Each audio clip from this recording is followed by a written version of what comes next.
ሰላም ወዳጆች፣ መቼም ይሄ ጉድ ሳይሰማ መስከረም አይጠባም የሚለው የኢትዮጵያ ባህላዊ ንግግር ወይም ተረት መደጋገም ከጀመረ ውሎ አድሯል።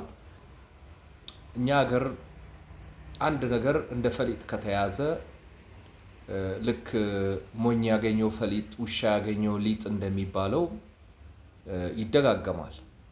እንግዲህ በህወሓት ኢህአዴግ ዘመን አለፍ ብሎም በደርግ ዘመን ቁጭ ብሎ መነጋገር፣ በሰላማዊ መንገድ ችግሮችን መፍታት፣ መደራደር ስለማይቻልና ተቀባይነት ስለሌለው በደርግ ጊዜም በህወሓት ኢህአዴግ ጊዜም ጫካ የገቡ የነጻነት ታጋዮች ነበሩ።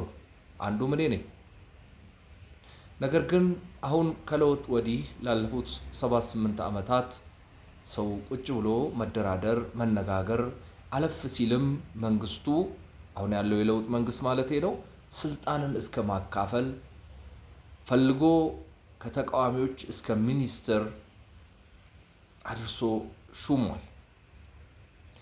በትጥቅ ትግል ሲፋለሙ የነበሩትንም ግዴላችሁም ችግር ካለን በሰላማዊ መንገድ በሂደት እንፈታለን ብሎ ወደ ሰላማዊ መንገድ መልሷቸው ዛሬ የመንግስትን ወይም የሀገሪቷን ስልጣን ተካፍለው ወይም ስልጣን ተሰጥቷቸው ገሚሱ ደግሞ ወደ ሰላማዊ ኑሮ ተመልሶ ጥያቄው አስፈላጊ በሆነ ጊዜ በዲሞክራሲያዊ መንገድ ችግር ካለ ማለት ነው ሊፈታ እንደሚችል አምኖ ወደ ቤተሰቡ ተመልሷል ወይም ወደ ሰላማዊ ህይወቱና ኑሮ። ምሳሌ በኦሮሚያ ክልል ሲንቀሳቀሱ የነበሩ የነ ሰኚ እንዲሁም ደግሞ ሌሎች ጓዶቹ ሹሩቤን መጥቀስ እንችላለን። በቂ ማሳያ ነው። ዛሬ በኦሮሚያ ክልላዊ መንግስት የተሰጣቸውን ኃላፊነት በአግባቡ እየተወጡ ይገኛሉ። ከነሱ ጋር የነበሩ በርካታ ልጆችም ግማሹ ወደ ስራ ተሰማርቶ፣ ግማሹ ወደ ቤተሰቡ ተመልሶ የተለያየ የግልም የመንግስትም ስራ ላይ ተሰማርቶ ይገኛል። በአማራ ክልልም ሲንቀሳቀሱ የነበሩ እንዲሁ ወደ ሰላማዊ መንገድ ተመልሷል። እነ መቶ አለቃ ማስረሻ ሰጤ ልብ ይለዋል። እንግዲህ ሰላም የማይፈልጉና ሰላማዊ መንገድ የማይጥማቸው ምናልባትም የተነሱበት ዓላማ የአማራ ህዝብ፣ የኦሮሞ ህዝብ ወይም የሌሎች ኢትዮጵያኖች ምክንያት ያልሆነ ወይም ጥያቄ ያልሆነ ይልቁንም የጠላቶቻችን የግብፅ ወይም የሻዕቢያ መልእክት ይዞ የተነሱ ዛሬም ኢትዮጵያን እየበጠበጡ ይገኛሉ። በተለይም በአማራ ክልል አንዳንድ ኮሪደር ቦታ ወይም አንዳንድ አሳቻ ቦታ የተደበቁ፣ በኦሮሚያም እንዲሁ ሰውን በአሳቻ ቦታ ጠብቆ ምንም ጥበቃ የሌለውን ተራውን ዜጋ ለትምህርት ሲንቀሳቀስ፣ ለንግድ ሲንቀሳቀስ፣ ወይ ለለቅሶም ወይ ለሰርግም ሲንቀሳቀስ የሩምታ ተኩስ እየከፈቱ ሲገሉ፣ ሲዘርፉ፣ ሲያግቱ ነበር። አልፎ አልፎ ይሄ ነገር አሁንም ቀጥሏል።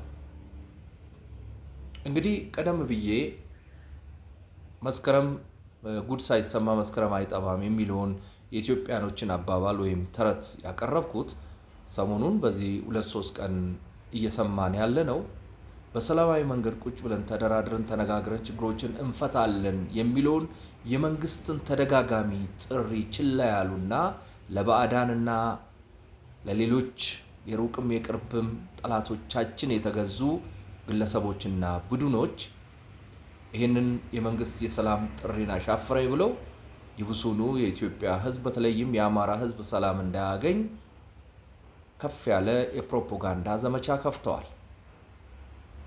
የሰላም መንገድ ለነሱ ሬት ወይም ከዛ በላይ መራራ ነው። ሰላምን አይፈልጓትም።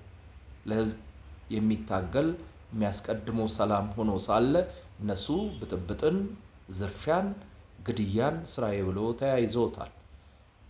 ቀደም ብዬ እንዳልኩት እነዚህ ሰላም የማይጥማቸው ሰዎች አንድ ጉዳት ሰምተውናል። ልክ ህወሓት ኢህአዴግ በነበረ ዘመን ወይም አለፍ ብሎም ደርግ በነበረ ዘመን ያ መንግስት በሰላማዊ መንገድ እንደራደራለን፣ እንነጋገራለን የሚለውን ስለማይቀበል ሲደረግ የነበረውን የትግል ስልት አሁን በዲሞክራሲያዊ መንገድ ቁጭ ብሎ ከሚነጋገርና ከሚደራደር ለድርድርም ለንግግርም ክፍት የሆነና ሁሌም ጥሪ የሚያቀርበው መንግስት ላይ ጫና የሚያደርሱ መስሏቸው ጥሪ እያቀረቡ ነው። የምን ጥሪ? መንገድ ዝጉ የሚል። በተለይም በአማራ ክልል የሚንቀሳቀሰው ሽፍታ ራሱን ፋኖ ብሎ ይጠራል። እኔ ፋኖ አልለውም። ማንኛውም ሰው ወደ ምርጫ እንዳይሄድ ወይም ደግሞ የምርጫ ስራ እንዳይከናወን መንገድ ዝጉ ከዚህ ቀን እስከዚህ ቀን ብሎ አይ ቲንክ ከዚህኛው ምንድነው በዚህ ወር ከግንቦት 19 እስከ 21 ነው 22 መሰለኝ እንዲህ ያለ ፕሮፓጋንዳ በተለያየ የሶሻል ሚዲያ ሲነዛ አይተናል። እውነት ነው? ይሄ አዋጭ ነው? ይሄ ትክክለኛው መንገድ ነው? ይሄ እውነት ለኢትዮጵያኖች ጥቅም የተጠራ ጥሪ ነው? አይደለም፣ ሊሆንም አይችልም። ኢትዮጵያኖች ጥቁር ይሁን ቀይ፣ ረጅም ይሁን አጭር፣ ዲሞክራሲያዊ ይሁን አይሁን መንግስታቸውን ሊመርጡ ከሊቅ እስከ ደቂቅ የተዘጋጁበት ወቅት ነው። የአማራ ህዝብ ክልልም ከነዚህ ከሽፍቶችም ለመገላገል ሲል በሰላማዊ መንገድ መንግስቱን ለመምረጥ የተዘጋጀበት ጊዜ ነው። ነገር ግን ምርጫ ከተመረጠና መንግስቱ ከተረጋጋ ሰላማዊ ዲሞክራሲያዊ ምርጫ ከተካሄደ ተቀባይነታችን ገደል ይገባል። ህዝቡ ከዚህ በኋላ ዞር ብሎ አያየንም። ዓለም አቀፉም የተለያየ ድርጅትና መንግስት ዓለም አቀፉም ማህበረሰብ ለኛ ቦታ አይሰጠንም። በዚች በምርጫ ጊዜ ትንሽ ግርግር እንፍጠርና በቃ አማራ ክልል ምንም አይነት ምርጫ አልተካሄደም እናስብል የሚል ፕሮጀክት ይዘው የግብጽና የሻዕቢያ ፕሮጀክት ይዘው የጽምዶ ፕሮጀክት ነው በነገራችን ላይ ይሄውና የሞት ጥሪ እየተጣሩ ነው። የጣረ ሞት ማለት ነው።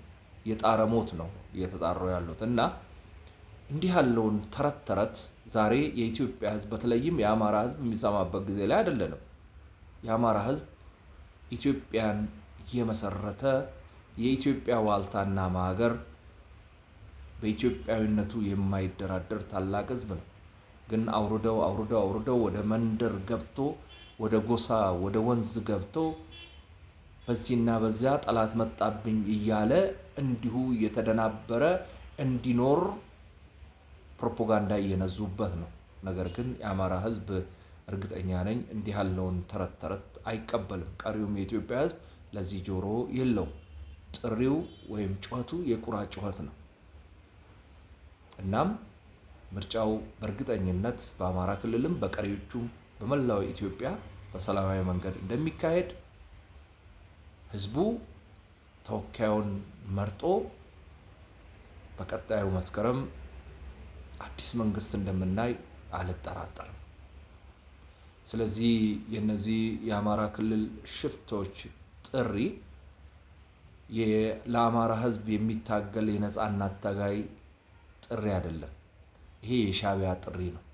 ይሄ የግብጽ ጥሪ ነው። የጽምዶ ጥሪ ነው ይሄ እና ይሄ መንፈስ ደግሞ የተወጋ መንፈስ ነው። ይሄ መንፈስ በኢትዮጵያኖች ላይ የሚሰራ አይደለም። ይሄ የበጥባጮች የኢትዮጵያን አንድነትና የኢትዮጵያን ልማት የማይፈልጉ ሰዎች ጥሪ ነው። ችግር የለም አይደለም። ችግር ሊኖር ይችላል። የአማራ ህዝብ ችግርም የኦሮሞ ህዝብ ችግር የሌሎች ኢትዮጵያኖች ችግሮች ከሌሎች ኢትዮጵያኖች ጋር ነው እንጂ የሚፈታው ችግር ካለ በተናጠል በሚደረግ ፕሮፓጋንዳና ምርጫ አትምረጡ የሚፈታ ነገር የለም። ኢ ዲሞክራሲያዊ ነው። ምርጫ አትምረጡ ማለት ኢ ዲሞክራሲያዊ የአምባገነኖች ጥሪ፣ የአሸባሪዎች ጥሪ ነው። ቴንኪው። ይሄን ለማለት ነው። ሼር አድርጉና አድርሷቸው። ኮፒ ሊንክ አድርጋችሁ ሼር አድርጋችሁ አድርሷቸው። ገለቶማ